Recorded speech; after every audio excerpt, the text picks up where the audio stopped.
Hey, it's Mike and Molson here with the Too Good for Radio. I just wanted to start for once. You could. Can I do that? Yeah, go right ahead. Hi, welcome to the show. It's Mike and Molson with the Too Good for Radio podcast, the radio show that would be on the radio, but it's too damn good. And so now, instead of being nominated in the Illinois Times Best of for being on the radio, we actually been nominated for Best Local Podcast. Oh, that stupid scam? Okay. Yeah, that stupid scam with, by the way, the list of nominees. I knew the podcast world is bereft of innumerable amount of numbers of podcasts, but good Lord, yeah, there is a lot of podcasts out there. A lot of podcasts. And we appreciate you picking this one. Yeah. We also appreciate our sponsors for picking it. Eugenics, Uncle Wiggly's Wieners, and Balls Ginger Ale. Nothing tastes better after Uncle Wiggly's Wiener than a balls in your mouth. By the way, if you have a product or service to sell that is phallic in some manner, or innuendo-like, yes, please contact our sales department at the Mike and Molson Too Good for Radio Network. And it doesn't just have to be male phallic. Yeah. It can be if a female that's really the only phallic there is. Yeah, Mike. there does have to be a male phallic, but it doesn't have to be a male innuendo. Right, I meant to say. I got so you. that's what I meant to say. So if you have that product as well, she'll like it too. And we'll be happy to promote that as well for you. If you sell orange juice and it's called Jugs, we'll take it. We will take, or milk that's called Jugs.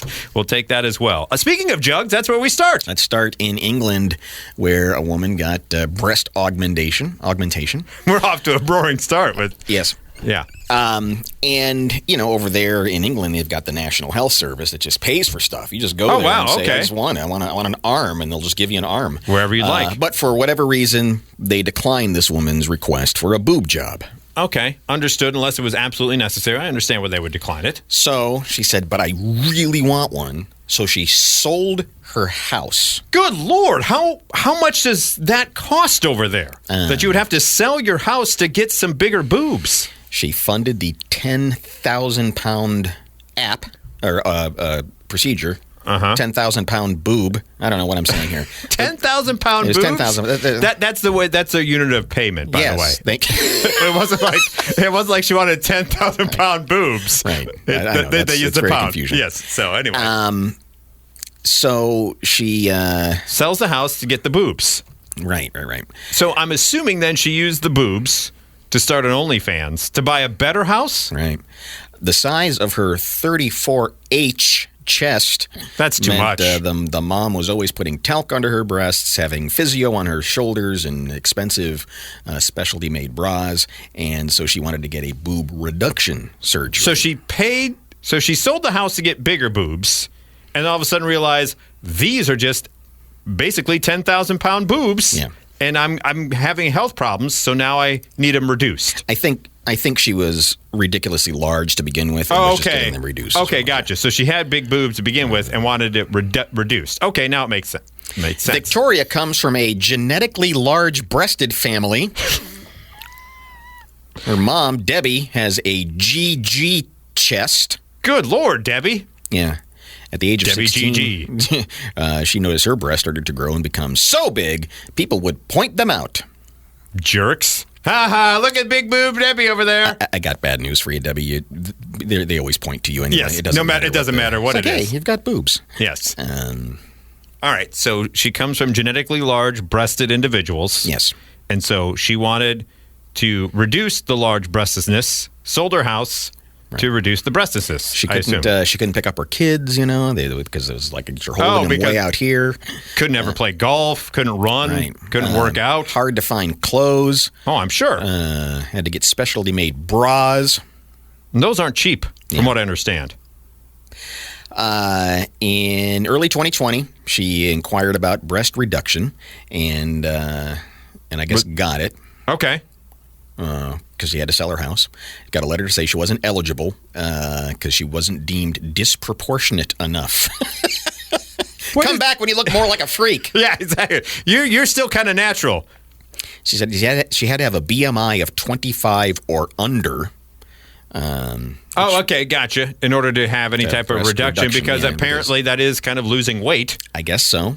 All right. So if she was more freakish looking. But I can't work out having because a I got the boobs. 34H breast. Yeah. After 3 more years, she looked into getting surgery. The procedure was worth it, and my life has improved. My back doesn't hurt. I can do a lot more with my children. I can wear things I used to wear, and she hopes the surgery can stop being seen as a vanity operation and the impact of large breasts being understood. So, That's right. So freak Amen. boob Victoria now is just regular boob Victoria, and people still want to point at her. Yeah, and say, exactly. She still has to wear a bra everywhere she goes. Are there boobs under there? Because guys are I bet gross. there are boobs under there. Because guys are gross. It doesn't seem to ever go away. It doesn't. You think you would grow out of it, but even the older you get, you still point them out like, oh, look at that. But it's like when the doctor hits your knee with that rubber mallet. You just look. It just happens. It doesn't matter. No. It's like a Seinfeld routine. It is. Somebody is there, and there's even just a hint of cleavage. You just have to go look, and it's all, and it's a burden on us. It's not fair. It's not fair. You're right. You know what? I wish there was some type of surgery for us to be able to remove that or reduce it at least. Yeah, and it's not even in like a gross sexual way. It's just you gotta look. You gotta look. You just gotta take a look and see if you can get a peek or something. And it's completely bizarre, and it doesn't matter. And it's embarrassing. I'm glad that I'm getting this out right now, and I'm glad that you share the same. Oh, every man concern. does. It's just like, why did I just look? Because you look. Because you just look. do, and you don't know why. You've why. seen them a million times before. Because I feel like part of it though is I feel if you try too hard not to look, it looks even weirder. That's true. When you're just like, because your eyes are wide open, you're looking her right in the eyes. Yeah, exactly. I'm not looking. And that's a little freakish. Or just like when you're walking down the street or something, it happens, and you're just like, no, I'm going to look like this. It's like, what are you even looking at? I'm just not looking. Yeah, and so I apologize. It's not that we're not gross. All of us, most of us, some of us are, a lot of us are. Yeah, this guy's pretty gross. This 70-year-old man living in Chicago who has ceiling-to-floor windows apparently likes to trounce around his old apartment al natural. Wow. Yeah. Female residents of a downtown Chicago high-rise say a male neighbor allegedly exposes himself on the regular in front of his windows. They claim the harassing behavior has gone on for several years. Woman complained to police and their building management company, and they say they were told that nothing could be done because the man was inside his own home, and also he can't be seen from street level. So because that's an interesting quirk in the law. Because had he been able to be seen from street level, it would then be public indecency because the public can see him. But because he's so high up the chain, no one else is seeing his old wrinkly balls just hanging there down low, so they can't really do anything. It's a great ginger ale, though. Yes, it is. Balls. So even though people can see him across the way from their high rise, that's not public enough to be public indecency. Correct. Interesting. Because the general public is not being able to see him. Right.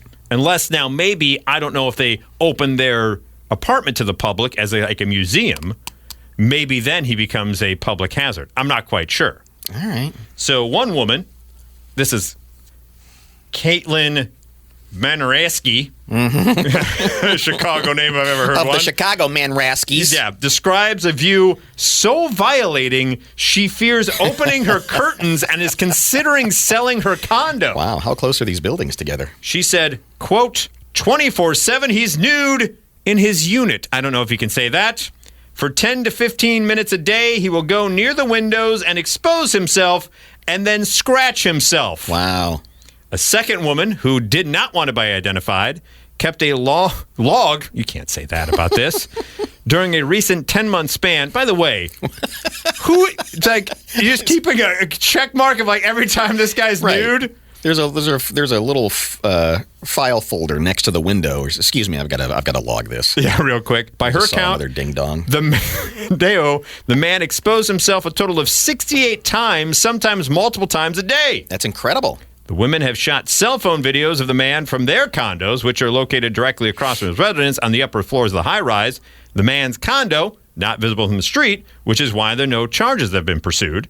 The man has said he would lower his blinds and stop exposing himself to the women. However, the women say his blinds remain open The man has floor-to-ceiling windows in his unit. Once again, you shouldn't be saying that. They say they continue to see him naked, but he has not directly engaged with them. So he doesn't stare right at them. He just kind of generally walks around with it hanging to and fro. I mean, on one hand, he's in his own house, minding his own business. They don't have to be looking at him. Yeah, the man.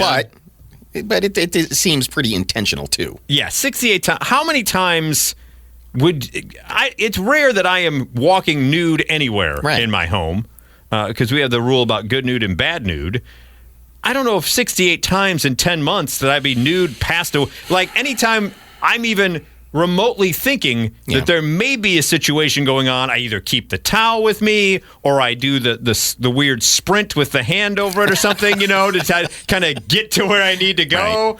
Right. This guy just 68 times seems just way too many to be just in front of your floor-to-ceiling window with the blinds open, walking around nude. I've stayed in some of those high-rises, and I can understand how you might become overly confident that you're not being seen. True. Yeah, I get that. But then you realize it's like, I'm surrounded by buildings. Of course I'm being seen. There's multiple complaints, right? Mm-hmm. Isn't it after the first complaint of someone saying, "Hey, I'm seeing your crank and your hang lows. Oh yeah. Why don't you shut the blinds?" Isn't that one enough? Yeah, a decent person would go, "Oh my gosh, I didn't even think about that." Of course you are. Of course, I'll watch it more often. But he needs to. But to continue to go complaint after complaint after complaint, at some point you go, I just need to turn the blinds. Yep, because getting some vitamin D on the old D. Took my Nugenix this morning. She'll like it too, right? Got to do my sunshine stretches. That's right. Got the old, what was it for a while there? Got a sunshine, the old taintage. Right. Get that vitamin D in the undercarriage. Make sure I'm nice and healthy. Knock it off, old man. Yeah. Speaking of old, dudes that are jerks, here's another story of a guy being an a-hole.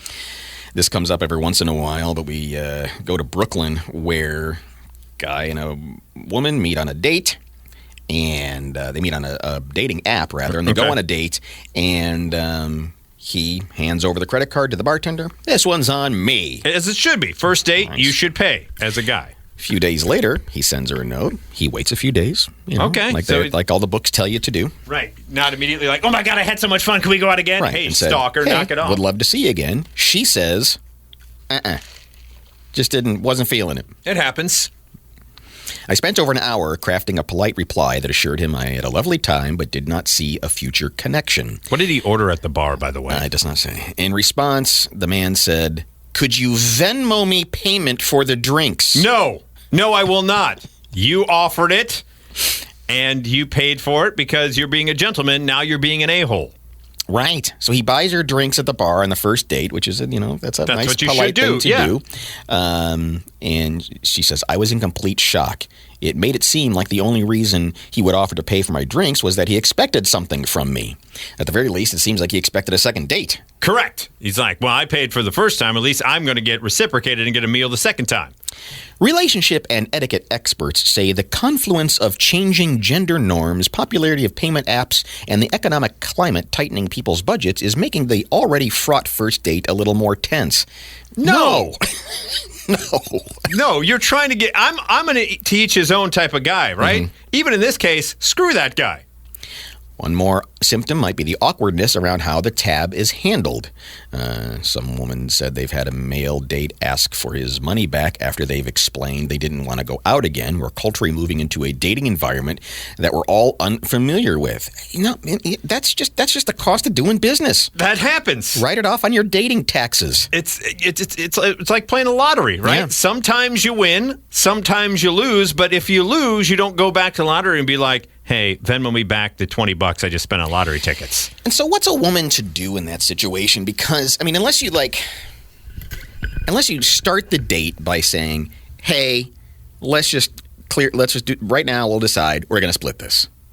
Yeah. Which is hard. It is difficult because I guess I don't know if it's a generational thing, and I get it that some women don't want, and a lot of the times it's not because, in my experience, it's not a power play. Mm-hmm. I'm just trying to be nice. It's not like it's not that I don't think you can afford the drink. Exactly. I just know, hey, you agreed to come out here and let me, one less thing you have to take off your plate. There is kind of that thing about, hey, I invited you out to dinner. Right. This is on me. Exactly. Right? I mean, that's kind of the social norm, though. The inviter is usually the one that's going to pay. You can haggle over the bill if you want, but normally that's kind of what happens. Right.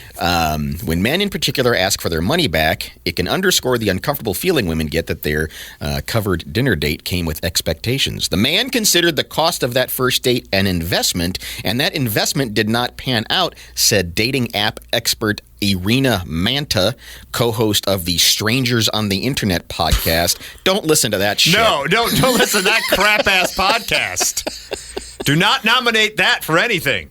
Strangers on the Internet podcast. After their first dinner together, she knew she wasn't going to see him again.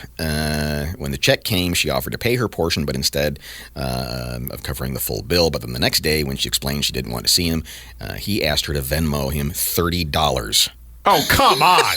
You can't spend $30? God. This guy, what a jamoke that guy is. The article goes on to say, hey, the economy has taken its toll, and et cetera, et cetera. It's like, man, this is just how it's done. That's how it is. This is what it's like in the universe. Yeah, you want to save money? Stay at home and go on OnlyFans. Correct. Everyone knows what the billing situation is there. Can you imagine that though? Of like, well, things didn't happen the way I wanted it to, and could you Venmo me back my subscription because that wasn't the content that I wanted? Jerk. I'm gonna start seeing women offering guarantees on OnlyFans, and she'll like it too. Moving on. 3 minutes or less, or your money back. Uncle Wiggly's Wieners, OnlyFans. So sometimes when the dates work out, you eventually get into a relationship. Mm-hmm. And in the relationship, there are certain things that usually transpire when you move in with someone and you get to the bedroom situation. Usually, sides of beds are chosen, right? Someone has a specific side of the bed, whether it be right side, left side, and then you have your end tables and all your stuff is there. Well, there was a woman who went on TikTok that just threw everybody in a tizzy because in the TikTok, she said, we don't have regular sides of the bed. Wherever we end up that night where we just crash, that's our side of the bed in the bed. Interesting. I don't think I've ever heard of this. And the internet went losing their minds, crazy. I'm sure. They said, we don't have a regular side of the bed that we sleep on. It's never discussed. We just randomly pick a side where we sleep. One person said, never heard of that. That's the craziest thing I've ever heard. Another person said, I think it's even more surprised that you found each other and both are okay with this. Yeah. Meanwhile, others wondered how the couple arranged their nightstands with all the switching around. Sure. She says, the woman said they get by with interchangeable phone chargers and quote-unquote glorified junk drawers. I think the nightstand is a small piece of the puzzle. It's just usually the bed forms to the way you usually like to sleep. That's what I'm thinking is like an animal. You just you walk around in circles and you lay down in the place that you're comfortable laying down. And so I don't even know if it's a conscious, this is my side, this is your side. It's just, hey, once it's established, and we don't move around. And especially with all the high-tech mattresses they have nowadays. Right, that's true. Right, you're messing with the sleep number every night. Exactly. I can't be messing with the sleep numbers that often. So the internet has gone crazy with it. I don't know if I could do that. I don't know if I could just go in. Like, I even carry it over to when we're on vacation, right? When you go to a hotel, I still am like, okay, sure. This is the side I usually sleep on, and this is the side you usually sleep on, and that's just what we do. That's how it rolls. Because I think you even have some sort of subconscious thing going on in your mind when you're asleep of how far you can roll and how far you fling your arms around and everything. And I think if you turn that up, you're going to fall out of the bed. You're going to just start punching each other, and everything else is going on. It's like legs are going to end up in people's faces. That's chaos. That's fraught with peril. We move on to a man who took to Reddit. I feel like this is fake. Okay. All right. We can judge the fakeness of it and also answer the problem that he has. There's no integrity here on this podcast of expectations of journalistic accuracy. We're just sharing stories. There's a couple guys here, shooting the shit, man. We're just talking and stuff. Yeah, we're kind of we're just two dudes on a podcast. Yeah, that's how we do it. It's a Too Good for Radio podcast. So anyway, here's this guy who says, I really need to say something about this and have no one I can tell. Okay. My wife has a terminal disease. She is projected to live at most 9 months. I'm, of course, destroyed. We've been together for a decade. I don't remember life without her, and I don't know what I'm going to do when she's gone. I've been doing my best to make the last days of her life good and grant whatever wish I can. The doctor says that she was likely to need a wheelchair in 4 to 5 months. Then by month 8, she'll be bedridden for the last few weeks. That's if she doesn't decline faster. Yeesh. Recently, she sat me down and told me that one of the last things she wanted to do was have sex with a previous partner of hers. I, of course, was shocked, and I asked why she wants that. So basically, she thinks that her most physically compatible, satisfying lover was him. Then she gave a whole monologue about how sex sometimes is just physical and how emotionally fulfilling sex is with me. Like, sometimes just great physically. Emotionally, you're the best. But physically, that dude was way better. So I'm left with this. Deny my dying wife a wish for my own ego, or let her go have sex with another man who she feels was better. Honestly, I'm so pissed and betrayed that she asked this of me. I feel like I'm being put in a position where I have to say yes because she's dying. I know what I want to say, but I don't know if that's right. I'm so hurt that sex with an ex was apparently so good that she needs to do it once more before she dies. Right. I just hate everything about this. Just to go out with a bang, literally. Hey-o. With an Uncle Wigglies wiener. So one, do you think this is a real conundrum? Do you think this is an actual event that would be transpiring of a woman who is got a terminal disease, has been with the current partner for 10 years, says, hey, by the way, one of the last things I want to do, emotionally, you're fantastic, and the sex that we have is on a different level, but on a physical, just purely physical, animalistic way. Trent, or whatever the hell the guy's name is, Bruce, probably is. But, yeah. Chase. Let's just say Chase. Sure, why not? Chase's sex was so damn good physically. Chase doesn't sound like a guy that has good sex, though. What? Yeah, that's true. Chase seems like more of a selfish lover. Yeah. I don't know. Derek. Yeah, Derek. That's Derek from the gym. Yeah, Derek from the gym sex was so physically fulfilling that one more time before I die, I need to experience it. First of all, do we know Derek's single? Well, that was my thought, is wouldn't it be amazing and fitting if Derek goes, I'm not even interested in you anymore. Correct. What the hell's the matter with you? Yeah, like, so... Crazy, weird, dying woman? Dying woman has to be the one... So she asked for permission, but it can't be on the husband and then reach out to Derek and be like, hey, do you want to bone my dying wife? Boy, do I have an offer for you. Yeah, listen up, Derek. She's almost in a wheelchair, but the good news is... Yes, she wants you, Derek. Isn't that pressure then on Derek? Right. Because his skill set may have gone out the window. It's been 10 years. How do you know he's so good? He might not even remember what he did. That was so amazing. Derek at the gym may have fallen off the wagon. Yeah. He may not be in the best shape anymore. And maybe like the Hulk Hogan sex tape. We're like, oh, I feel so bloated. Right. But you're right. I mean, maybe he's hot property and already is on to a new relationship. And it's like, fraught, I'm going to go have sex with you. with peril. Go die somewhere. Yeah. It's fraught with peril. Yeah. If you're Derek or whoever in the story that gets reached, I don't know if I could say yes to that. Probably not. I'm too much of an actual caring, empathetic human to being like, no. Yeah. Like, enjoy your last moments with the man who's been with you for a decade. And you kind of instead of come to me for a boning. And you kind of think that then what's stopping her from just reaching out to Derek and just doing it and not telling the guy? She's going to die. Well, true. Once again, it goes to that'd be a secret you take to the grave. She obviously doesn't care. I at least appreciate her being honest and to be like, "What do you want?" Well, I want one great last pizza and one last Thursday. I'm going to cheat on you, and then Saturday, let's go see that movie. Right, exactly. And then we'll watch A Walk to Remember because emotionally, the sex with you is like that movie. Right? Let's have emotional sex on Saturday, but on Friday, I am going to the moon. Exactly. I'm going to go watch Boogie Nights with Derek and then go ahead and do the boning. And then we'll watch Notebook and have some we'll have some crying sex together one last time. I hope it's not true. If it is true, at the moment she gets confined to a wheelchair, you just push her down the road. Go here. You figure it out. Let Derek catch you with this giant Derek penis. See you later, lady. And moving on finally here. Oh, no, we got one more. We got a Sex and Poo story to end it. We do. But I do want to mention really quickly here, because we're coming up on a time constraint. Although I guess if you listen to the podcast, you don't care about racing time.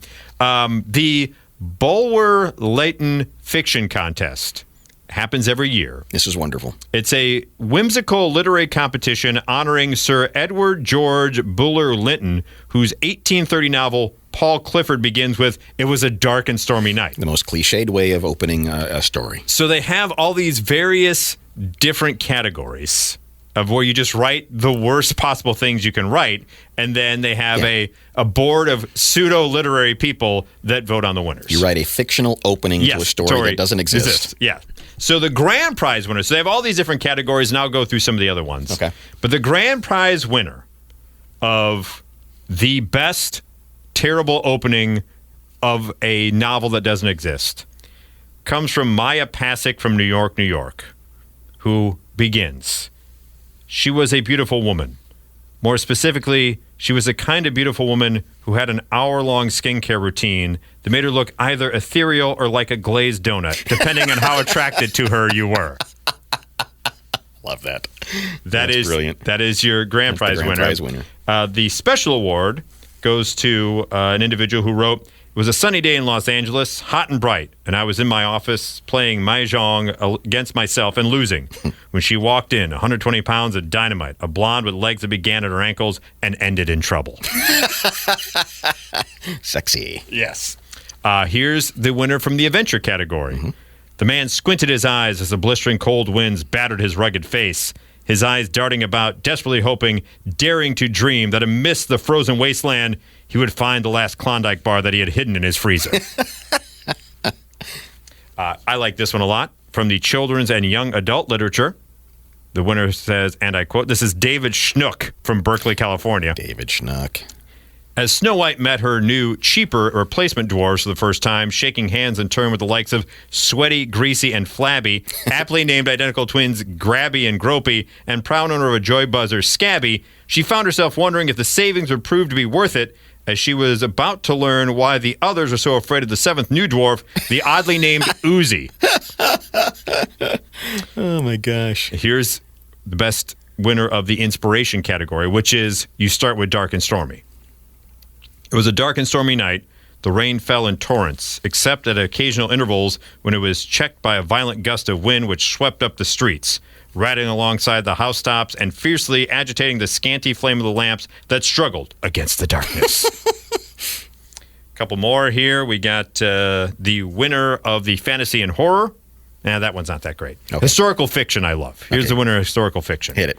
None of the soldiers, their reddened faces wet from boutonniere squirts, their bodies covered in feathers hurled from buckets, wanted to admit that the 102nd Clown Infantry Division had routed them at the Battle of Little Big Top. Little Big Top. That's a pretty darn good one. Here's one from the purple prose category. She was just like Greta, who poisoned her family, burned down my house, bombed 6 countries, and used a gun on anyone she wanted. Short. And then vile puns. The winner will end with this one. While she had no regrets about throwing the lever to douse her husband's mistress in molten gold, Blanche did feel a pang of conscience for the innocent bystanders whose proximity has caused them to suffer guilt by association. G-I-L-T. Well played. And you can find it all. You can look for the winners yourselves from the Bulwer-Lytton Fiction Contest. There's more there for you to enjoy. And finally, here on the Sex and Poo podcast, we have a story. If we have a story about sex, we talk about it. If we have a story about poo, we talk about it. Very rarely does sex and poo come into the same story in a way that we can talk about it. Correct. I mean, if we're on the podcast world, we can talk about anything we want, but we don't want to go down that road. No one wants that. But this one, organically, they come together. Strangely enough. Yes. They have recently discovered that 4,000 years ago in ancient Egypt, there was birth control. Okay, I'm wondering where this is going. And by the way, I like the fact that in ancient Egypt, even they said, "I don't want no damn kids." Right. They were trying to figure out, okay, how do we make sure that this doesn't happen? And it turns out they were using A sarcophagus for your penis. Exactly. Yes. Mini penis sarcophagi. Yeah. It's got a nice face on it and everything. Yeah. No. They apparently somehow somebody discovered that if you use crocodile dung, it works as a birth control. Okay. By somebody thought this up and said, let's give this a whirl. By making sure you never have sex because you got crocodile dung down in and around there? Like, how exactly? I don't want to get too intimate, but we need to find out how they used it. And this is an article from Popular Science, and they're being very clear. Don't try this. It's not advisable. Yes, please. Legal disclaimer here on the Two Gift Radio podcast. Don't use it the way the ancient Egyptians did. But they would find crocodile turds baking in the summer sun in Egypt. Right. Okay. And it had this sort of moldable clay-like texture. So like Play-Doh. Crocodile turds were Egyptian Play-Doh. And so the woman would take it and kind of use it as a barrier. Not so fast. Right. No, not that kind of a barrier. No, she wasn't like throwing it at guys, no. Oh, no, oh, okay. No, she was inserting it prior to the other insertion. Okay. Hold on. So, I know we're getting hot and heavy. Let me insert the turd real quick to make sure we don't have kids. Just roll this up in a little ball here. And so it would act as a physical barrier between the vagina and cervix. Okay. And the old dam, the little croc turd dam. Right. So kind of like a sponge, like you have now. That's true. A CTD, croc turd dam. Got to insert my CTD real quick. Ancient Egypts were not relying on dung alone. They smartly mixed honey, which is a powerful antimicrobial agent that would have helped keep the contraceptive form causing gnarly infections. All right, you got to make sure you wrap that crocodile turd in honey. And they would also use ground up leaves, and it produced a known spermicide, and it seemed to apparently work. So instead of like that idiot who, paid for the first date expecting something, right? You come home and you see the wife molding turds with honey and leaves. You're like, getting some tonight. Can't wait for this. Well, you're kind of getting in the mood and the foreplay is starting and somebody has to excuse themselves and go find a crocodile that just maybe crapped in the yard. But what? Just so happened to crap in my front yard? Yeah. And then I got to make sure I got honey in there and the leaves. Mm-hmm. Let me ask you this. Who you think, though, would be able to get the situation quicker as far as the safe sex goes and the contraception? A drunk guy trying to unwrap a condom or trying to get the CTD up there? I just like these. It's getting hot and heavy, and you're kissing and smooching, and someone's taking off their tunic or whatever they're wearing, and somebody has to ask the question, "Do you have anything?" I think so. Wait, let me go check. Let me go look in the. Let me go check the yard real quick. Yeah. You can't carry one of those around in your pocket. No, it's not with the honey and everything. It's not in the medicine cabinet in the bathroom. Just. Did you bring the croc turds? Oh, son of a God, bless it. As a matter of fact, I did. Do you have the honey? You know I do. Mm. So, if you're ever in a situation where you find yourself out in the wild in Egypt, and there's a crocodile, and there's some poo, and some leaves, and some honey. Boy, there's a lot. There's a lot of situations that have to fall in. Then game on. Yeah, exactly. There's a lot in the universe that has to fall directly into place there. Yeah, you got to really love someone, right? That means you CTD someone, you're in love. To follow, that's not a one night stand thing. You're going in after the crocodile poo. So you got to be in love, first of all, the woman has to really love you to insert the crocodile turd up there to begin with, right? And then you have to really love to be like, okay, yeah, I love you so much. It's like sometimes you wake up in the middle of the night, and even though you have bad breath, you still do it anyway. But yes, this is the next level. This is the next level. It really is. Crocodile. Don't expect anything to happen down there with the mouth area after that that whole thing has happened. No, thank you on that. Cleopatra. Oh my! Is this how we're ending this? Is this how we're wrapping this up? Well, no. Instead, find something to wrap it up with first. So you don't have to rely on CTD. I don't have anything. Wrap it up. There's nothing. I got nothing. Do you want me to read one more winner? Yeah, please do something. It's try to save this. You don't want to end on that one. I can't. Yeah, I got nothing here. All right, science fiction. Let's see here. That was vile puns. What else do we have here? Microsoft AI suggests a food bank as a cannot miss tourist spot in Canada. There we go. Is that worth anything? How about this one? Odious Outliers winner. Jonathan Emmerich's obsession with cinema meant he constantly lived his life mimicking the movies he studied. So on this Sunday, he dramatically prepared a rich, elaborate foodie meal like Jon Favreau and Chef, invited his friends to dine with abandon like Babette's Feast, and of course, after dinner, fed the leftovers purposely and firmly into the disposal as if he was Peter Stormare feeding Steve Buscemi in a Fargo wood chipper. You know what? Whatever you just said completely cleanse the podcast of whatever I said. All right, ladies and gentlemen. That's the way to do it. Enjoy the rest. That's the way to do it. That's the way we do it. And remember, she'll like it too.